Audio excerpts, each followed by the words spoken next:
June 1945, somewhere deep in the heart of Texas. The war in Europe had ended only weeks before, yet its echo still lingered in the dust and heat. Inside a sprawling compound of wooden barracks and barbed wire, thousands of captured German soldiers moved slowly beneath the glaring sun. Their uniforms were tattered, their boots cracked, and their expressions hollow. They had expected punishment, perhaps starvation, humiliation, or even execution. Instead, they were handed tin spoon. From the mess hall emerged a group of American nurses, their white uniforms stark against the brown earth. They carried metal trays filled with something cold, sweet, and unthinkable: ice cream. Real ice cream. The Germans stared, uncertain if this was a cruel joke. Then one prisoner, no older than 20, began to laugh, a dry, stunned laugh that spread through the camp like wildfire. Others joined in,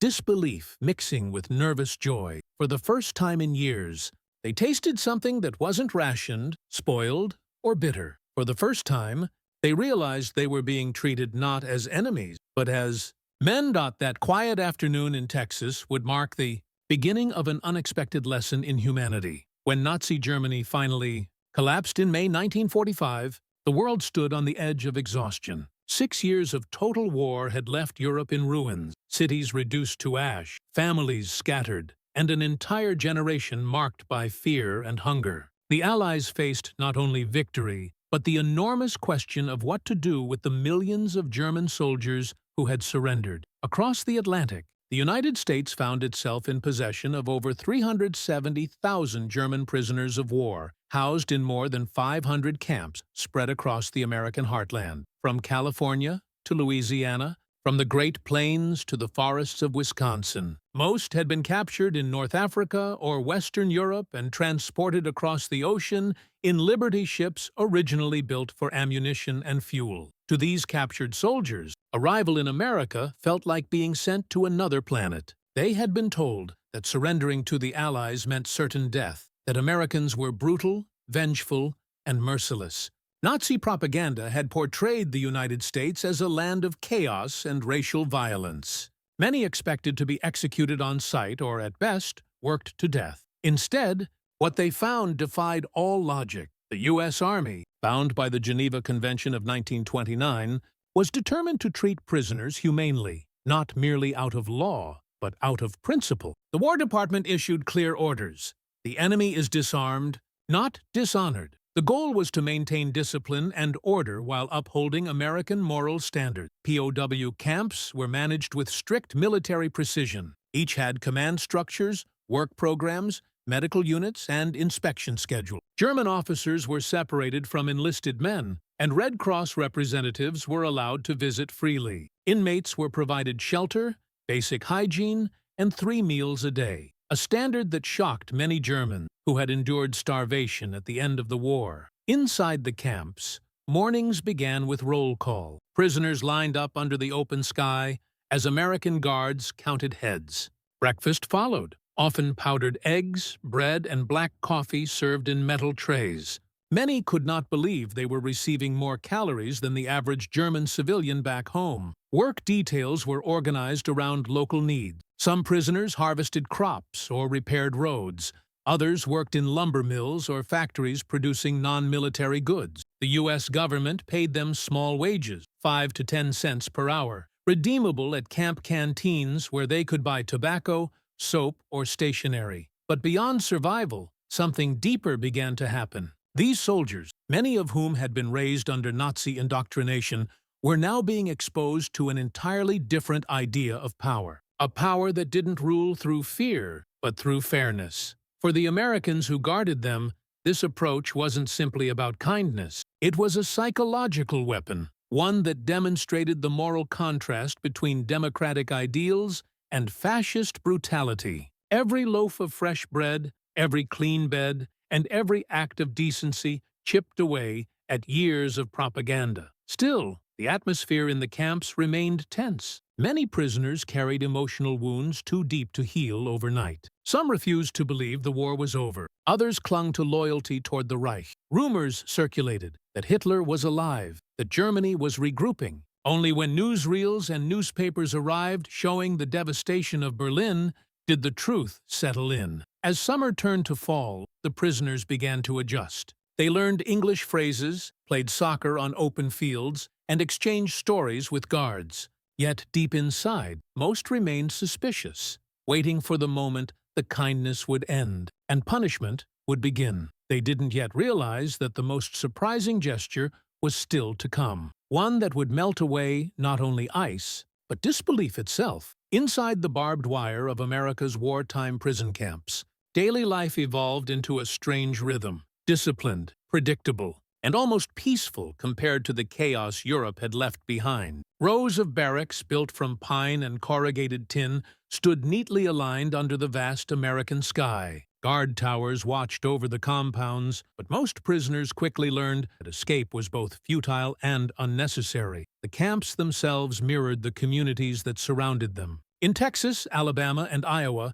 POWs saw landscapes of open field, cattle ranches, and small towns untouched by bombings. Farmers welcomed the additional labor. Prisoners picked cotton, stacked hay, and built irrigation canals, all under armed supervision, but with a surprising degree of trust. Life inside was shaped by military order. Prisoners wore standardized denim uniforms marked with large PW letters on the back. Roll calls were punctual. Work crews left through the gates each morning, returning before sunset. In the evenings, the camps came alive with quiet chatter, some reading, others playing chess or writing letters home. The American Red Cross inspected the camps regularly, ensuring conditions met international standards.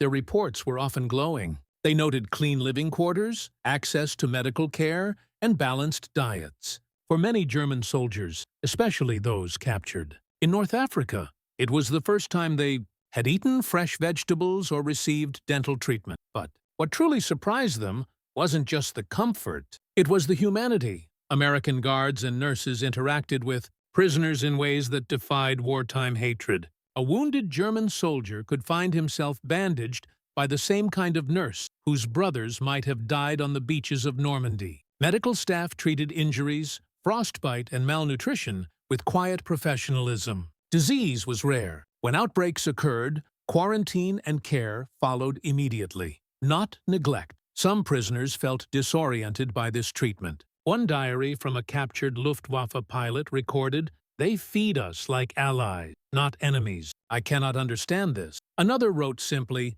"If this is defeat, then we have been deceived." Behind this civility was a calculated American effort. The War Department understood that word of mouth traveled faster than propaganda. When repatriated POWs eventually returned to Germany, they would carry stories of fairness and decency, psychological ammunition in the coming Cold War struggle for hearts and minds. Yet, for the nurses and medics working in those camps, the motivation was simpler. They had seen enough blood, enough hate. For them, compassion was not strategy. It was survival of the human spirit. Meals became symbolic acts.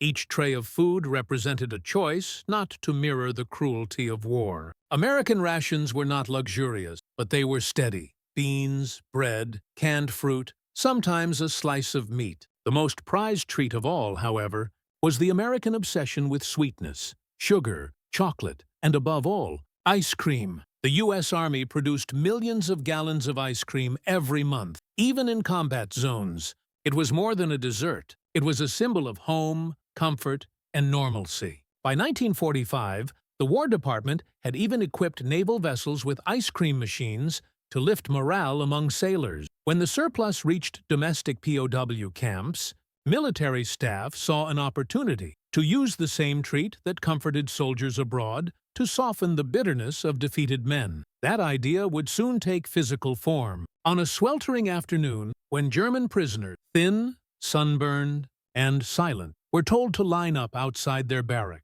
they had no idea what awaited them beyond the mess hall doors. To understand the shock of that summer afternoon, one must first grasp the mindset of the captured German soldier in 1945. Many of them were not fanatical Nazis, but ordinary men, conscripts, farmers, and factory workers who had been swept into a war they could no longer justify. Yet, they had spent years hearing one story: that surrender to Americans meant humiliation, torture, or death. When the U.S. nurses arrived carrying trays of ice cream, that belief shattered. Some prisoners hesitated to approach, certain it was a trick. Others whispered that the food might be poisoned. But then, one by one, they accepted the bowls, tasting something they hadn't known since before the war: cold sweetness. Laughter rippled through the camp. A few cried quietly. One guard remembered a prisoner saying, through broken English, "You fight us, but you still feed us." That simple realization pierced through years of hate. For many, it was the first time they recognized the Americans not as enemies, but as people. The ice cream was more than food. It was a message, one spoonful at a time, that mercy could exist even after 6 years of destruction. The humane treatment of German POWs was not accidental. It was strategic. The U.S. Army's Psychological Warfare Division, along with the Office of War Information, understood that post-war reconstruction would depend on reshaping how Germans viewed democracy. Every interaction between guard and prisoner could serve as silent propaganda, a demonstration that Western ideals were grounded not in revenge, but in justice and humanity. In contrast, reports from Soviet camps painted a grim picture of starvation and death. The Americans wanted a different legacy. General Dwight D. Eisenhower himself had emphasized that the United States must uphold international law, not only because of moral obligation, but because the world was watching. Providing POWs with fair treatment reinforced America's image as the moral victor. When German prisoners wrote home through censored letters, their words were often read by intelligence officers. Many described their astonishment at being well-fed, housed, and even entertained. These reports circulated quietly through the ruins of Germany, undermining Nazi claims of Allied barbarity. The ice cream scene fit perfectly into this unspoken campaign. It wasn't a publicity stunt. There were no photographers, no staged smiles, but it reflected an authentic, systemic philosophy: to win not just the war of armies, but the war of minds. In American culture, ice cream carried deep emotional symbolism. It represented innocence, childhood, and comfort, everything war had stolen. During the conflict, ice cream became a morale booster on both home front and battlefield. Factories in the U.S. churned out frozen desserts for soldiers in every theater of war, from Pacific Island bases to North African deserts. When military supply lines brought surplus to home camps, serving it to POWs was almost instinctive. It wasn't about extravagance, it was about identity. America was the land of abundance and generosity, the opposite of what the prisoners had been taught. To the Germans, the act seemed absurd. In their culture, discipline and severity were marks of strength. To receive ice cream from their captors seemed not only surreal, but almost childlike. Yet that was precisely the point. It reminded them that civilization was not built on fear, but on kindness, even if that kindness came with the taste of vanilla melting under the Texas sun. Beneath the laughter, something profound stirred within those camps. Many of the men carried immense guilt for comrades lost, for civilians harmed, for fighting under a banner that had led their homeland to ruin. They had braced themselves for hatred. Instead, they were offered compassion. Psychologists later noted how such moments created a sense of moral disarmament. When the enemy refuses to act like an enemy, the mind begins to rebuild itself differently. Prisoners became more cooperative, more open to dialogue. Some volunteered for educational programs or English classes offered by camp officers. The ice cream moment became, for many, the first memory of peace. It marked a small psychological turning point. The realization that war had truly ended, that fragile human warmth, born from a frozen dessert, would ripple far beyond those fences. It would shape how thousands of returning soldiers later spoke about America, and how a defeated generation began to view democracy not as humiliation, but as hope. The presence of U.S. Army nurses in POW camps was not merely symbolic, it was vital. By mid-1945, the War Department had assigned military nurses and Red Cross volunteers to oversee the health of prisoners held across dozens of states. These nurses worked in field-like hospital wards inside the camps, where they treated wounds from battle, malnutrition, and infections that had spread during long transatlantic voyages. For many German soldiers, it was the first time a woman in uniform had spoken to them with gentleness. The nurses carried no weapons, only stethoscopes and calm voices. They disinfected cuts, took temperatures, handed out aspirin, and sometimes, to lift morale, shared a scoop of ice cream left over from the mess hall's supply. These gestures, though small, had profound psychological weight. The German soldiers were stunned to see that their captors valued their health, that the same nation whose bombers had shattered German cities now ensured that they healed properly. It was a moral contradiction that forced reflection. Medical officers documented how patient recovery improved when prisoners were treated with empathy rather than severity. Compassion, it turned out, was not just humane, it was practical. Healthier prisoners worked better, caused fewer disturbances, and became less resistant to camp discipline. In this sense, even kindness served the machinery of efficiency, yet it remained deeply human in its execution. For the Americans, the war had always been framed as more than a military struggle. It was a battle between moral systems, democracy versus dictatorship, humanity versus cruelty. By treating POWs with dignity, the U.S. was putting its ideals into practice. In Germany, citizens had lived under years of relentless propaganda that glorified ruthlessness as strength. Now, within the fences of a Texas or Iowa camp, those same soldiers witnessed a different kind of power, the quiet confidence of a nation that didn't need to hate to win. This moral stance reached far beyond the fences. International observers noted that the U.S. POW program became a model of adherence to the Geneva Convention. Swiss delegations tasked with monitoring compliance praised the consistent respect shown toward German prisoners. Their reports contrasted sharply with the stories emerging from Soviet territories, where millions of captured Germans faced starvation and exposure. When word of the humane American camps reached Germany through returned prisoners, it became part of the foundation for post-war reconciliation. Soldiers who had once sworn loyalty to Hitler began to reconsider what strength truly meant. The concept of Ehre, honor, took on new meaning when it was associated not with conquest, but with compassion. Camps in the American Midwest and South often became unlikely centers of cultural exchange. German POWs built furniture for local schools, performed music, and even printed newsletters. Some organized Christmas concerts, attended by nearby civilians curious to see the enemy. American guards, in turn, found themselves developing unexpected respect for their captives' discipline and craftsmanship. Over time, mutual curiosity replaced animosity. In certain camps, community members were invited to watch soccer matches played between POW teams. When games ended, both sides sometimes shared lemonade or coffee. Modest but meaningful rituals of normalcy, the ice cream event fit seamlessly into this broader pattern of cautious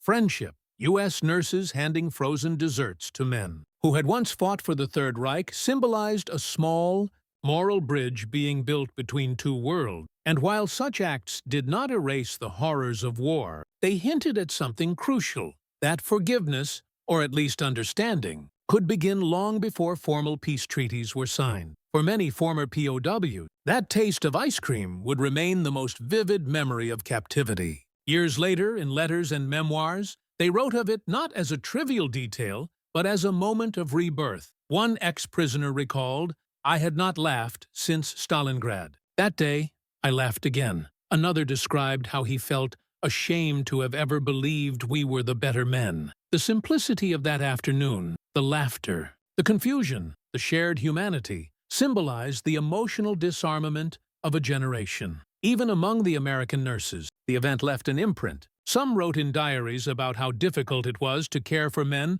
who had worn the uniform of their brothers' killers. Yet they did it anyway. Their work, they realized, wasn't just medical. It was moral. This intersection of emotion and duty, compassion amid bitterness, would define the essence of the post-war American conscience. By the time the sun set that day, the laughter had faded, replaced by a quiet stillness. But something intangible remained, a fragile thread of trust, woven not through politics or power, but through the universal taste of mercy. It happened on a blistering afternoon in July 1945. In a POW camp just outside Hearne, Texas, one of the largest German prisoner compounds in the United States. The air shimmered with heat, and the camp seemed to vibrate with the low hum of cicadas. Inside the wire, the men had finished their morning work shift, hauling timber and repairing fences. They stood in line for what they assumed would be another ordinary lunch. Instead, something unusual was happening inside the mess hall. The smell hit first, sweet, cold,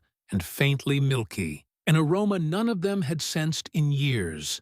Then came the sight: large metal containers carried by U.S. Army kitchen staff and a few uniformed nurses. A whisper spread among the ranks of prisoners. "Was ist das?" someone muttered. As the containers were placed on the serving tables, the heat of the day seemed to pause. Inside each was a mountain of pale ice cream, already beginning to melt. Vanilla, simple, pure, and unimaginable in their current reality. When the first German stepped forward, the nurse behind the counter smiled faintly and scooped a portion into a metal bowl. The prisoner stared at it as though it were gold. Then another and another. The bowls clinked. The prisoners shuffled to their benches, glancing at one another, uncertain. The first taste was electric. For men who had marched through fire, starved in ruined cities, and lost friends to endless campaigns, the sensation of cold sweetness on the tongue was almost shocking. They laughed, short, stifled bursts at first,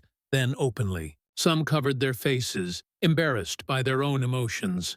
Others tapped their spoons against the bowls and shouted, "Eyes, eyes," as if rediscovering a forgotten word. A few of the American guards leaned on their rifles and smiled. One, barely older than the prisoners themselves, later said, "It was the first time I'd seen them look human." The nurses moved between tables, refilling bowls, handing out napkins, speaking softly in broken German. For them, this moment was both simple and monumental. They had treated wounds and fevers, but this, somehow, healed something deeper. Outside the mess hall, a faint breeze stirred the flags above the compound. For a few fleeting minutes, the boundary between victor and defeated seemed to dissolve. The prisoners were not the enemy. They were just young men, sunburned, tired, and alive. And the laughter, that raw, uncontrolled laughter, rolled through the camp like thunder. Guards in the towers turned to look. Even the officers, hardened by discipline, couldn't suppress their smiles. For the Germans, disbelief mingled with awe.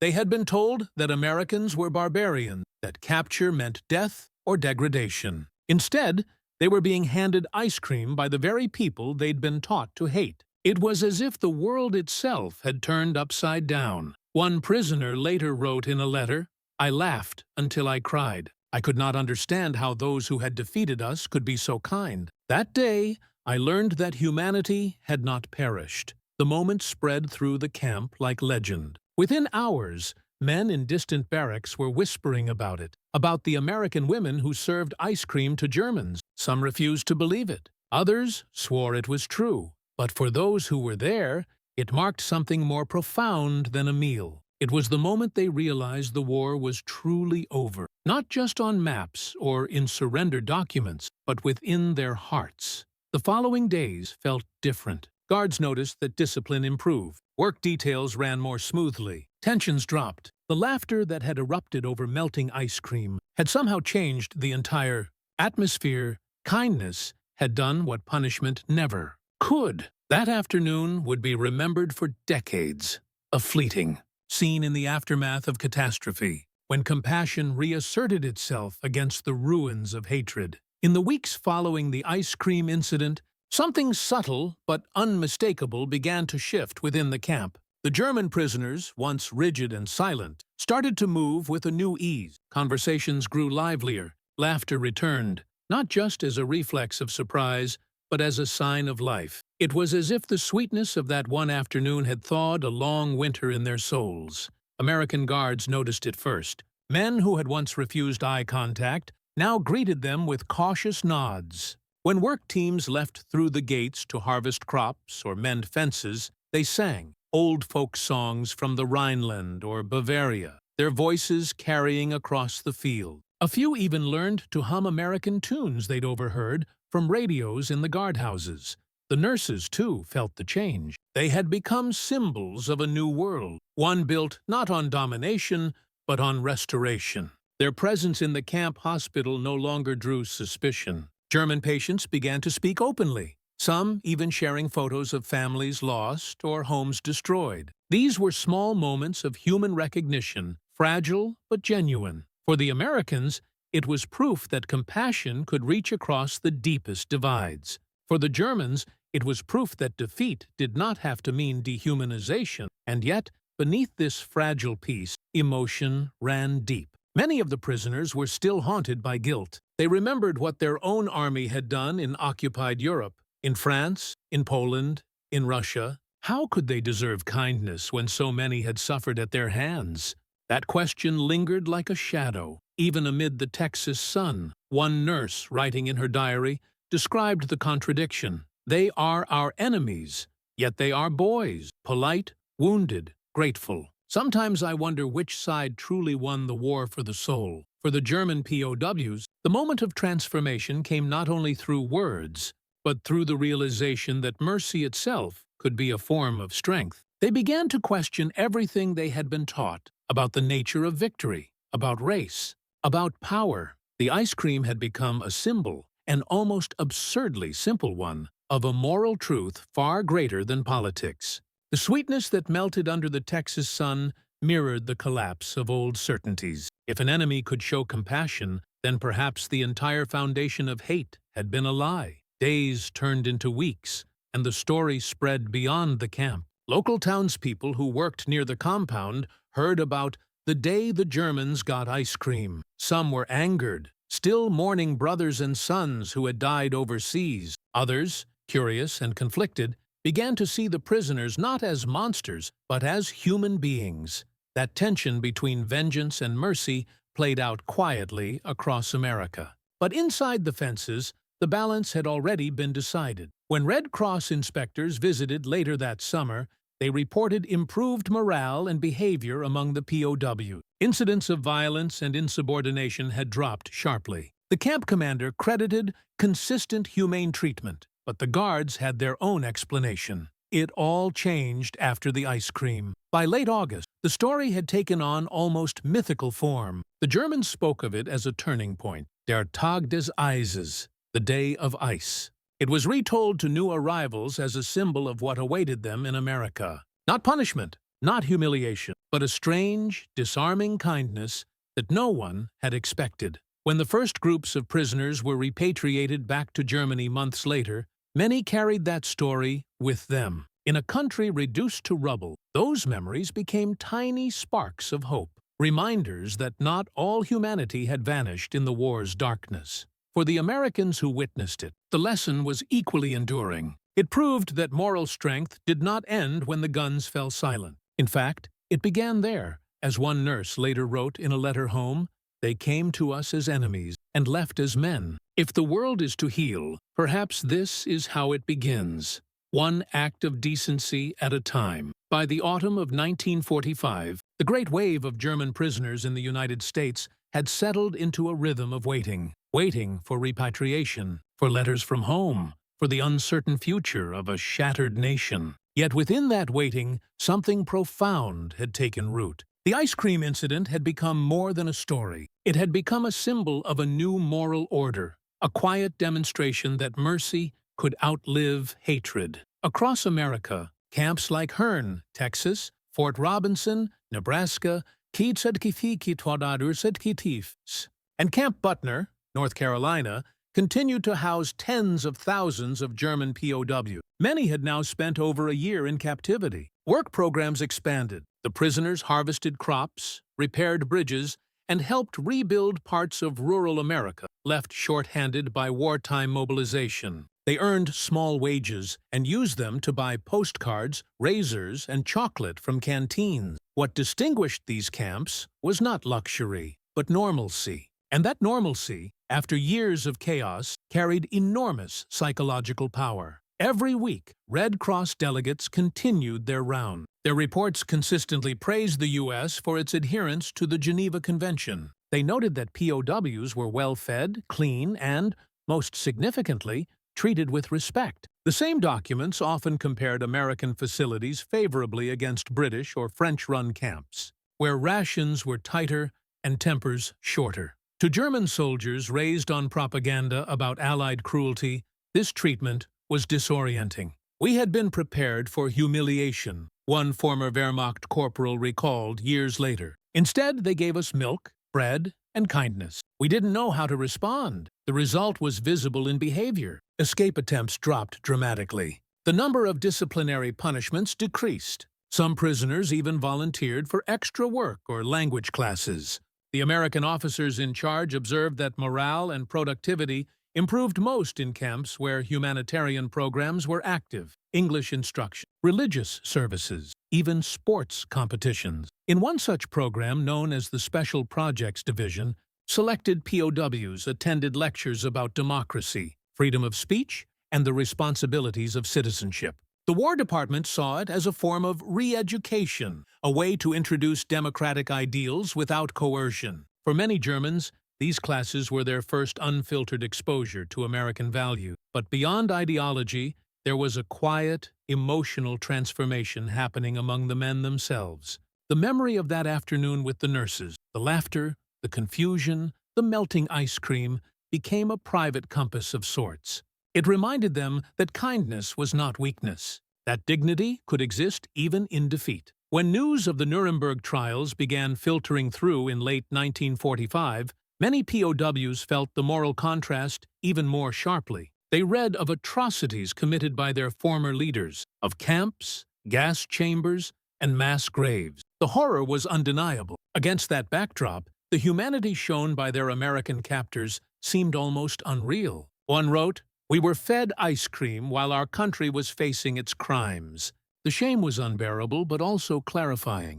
For the U.S., the humane approach had paid dividends. Prisoners were more cooperative, less resistant, and often grateful. Some even expressed loyalty to America, offering to stay and work rather than return to the ruins of Germany. The government refused most requests, but took note. By demonstrating moral restraint, the United States had achieved something no amount of propaganda could: the quiet admiration of its former enemy. And yet, the story was far from over. Soon, the long ships would begin loading once more, this time carrying men not to war, but home. What awaited them in Germany would test everything they had learned behind the barbed wire of America. The return of German prisoners of war began in waves during 1946. By then, the United States was transitioning from wartime urgency to peacetime reconstruction. The camps, once filled with the noise of drills and work details, grew quieter each week.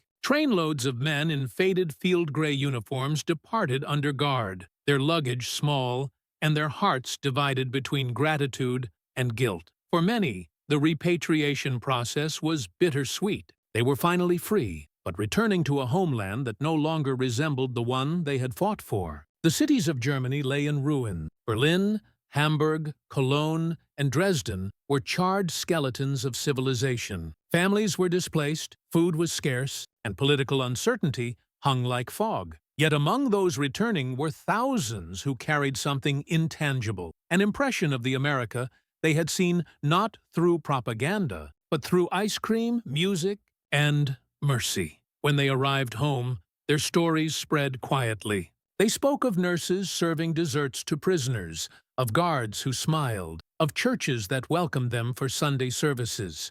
Some Germans dismissed these accounts as exaggerations or even fabrications, but others listened in disbelief. For a generation raised under totalitarianism, the idea that an enemy could treat captives with humanity was revolutionary. Historians later noted that this silent testimony played an unexpected role in post-war reconciliation. While the Marshall Plan rebuilt Germany's economy, the moral groundwork for that cooperation had already been laid, not in grand political speeches, but in small acts of decency within barbed wire fences. By 1947, nearly all German POWs held in America had been returned to Europe. A few thousand remained longer, working on farms or assisting with military logistics, but the majority went home. And many of them, in interviews decades later, recalled that the most defining moment of their captivity was not the fear of capture, nor the monotony of camp life, but that single moment of generosity that shattered their expectations. One former Luftwaffe mechanic Interviewed in 1983, United Kingdom, remembered it vividly. It was summer. They gave us something cold, sweet, and white. Ice cream. I hadn't tasted anything like it since I was a child. For a moment, it didn't matter who had won or lost. I just felt human again. In the long arc of memory, such moments outlasted statistics and politics. They became small but radiant symbols of what the war had failed to destroy: compassion. The U.S. military's humane treatment of POWs would later be studied as a model for post-conflict management. Military historians found that camps emphasizing respect and education produced fewer behavioral problems, lower suicide rates, and more constructive reintegration after release. The principle was simple but profound. Moral strength could be as powerful as military strength. Meanwhile, for the American nurses who had served those prisoners, the memory also endured. Many of them were young women barely in their 20s, stationed far from home, surrounded by men who had once fought against their brothers and fathers. Yet they acted not out of ideology but instinct, a belief that mercy mattered. In later letters and memoirs, they described the laughter of that afternoon as a moment when the war truly ended, not through surrender documents, but through shared humanity. As the camps were dismantled, the fences rolled up, and the grounds returned to farmland. The echoes of that laughter faded into history, but the legacy remained. It lived on in the quiet conviction that peace, if it is to endure, must begin not with treaties, but with decency. And that is what the German POWs carried home from America. Not just memories of captivity, but proof that even in victory, compassion had survived. The story of German prisoners laughing in disbelief as American nurses served them ice cream is more than a curious wartime anecdote. It represents a turning point in how nations began to understand victory, not as domination, but as responsibility. The United States had emerged from World War II with unmatched power. Yet what defined its moral standing was not only its might, but its restraint. Within wooden barracks surrounded by wire, America demonstrated that mercy could coexist with justice, and that even enemies deserved dignity once the fighting stopped. For the Germans who lived it, that moment was transformative. It challenged every narrative they had been taught: that the enemy was cruel, that defeat meant degradation, that compassion was weakness. Instead, they saw nurses handing them spoons, offering them sweetness instead of scorn. That single act undermined years of ideological conditioning. It humanized the enemy and, in doing so, helped reshape the conscience of post-war Europe. For America, it was a quiet lesson too. The treatment of prisoners became a reflection of national character, a moral compass tested not by words, but by behavior. Historians would later argue that this humanitarian policy did more to disarm hatred than any battlefield victory. The laughter in that Texas camp, spontaneous, confused, genuine, was not just about ice cream. It was the sound of humanity rediscovering itself after 6 years of darkness. When those prisoners finally returned to their ruined homeland, many carried that sound with them. Some would become teachers, farmers, engineers, men who spoke softly of the strange kindness they had seen in captivity. In their memories, America was not merely the conqueror. It was the place where decency survived war. And that, perhaps, is the greatest legacy of all, that amid destruction and despair, a simple gesture of compassion could echo louder than gunfire, teaching both victor and vanquished that peace begins with how we treat one another when the war is over.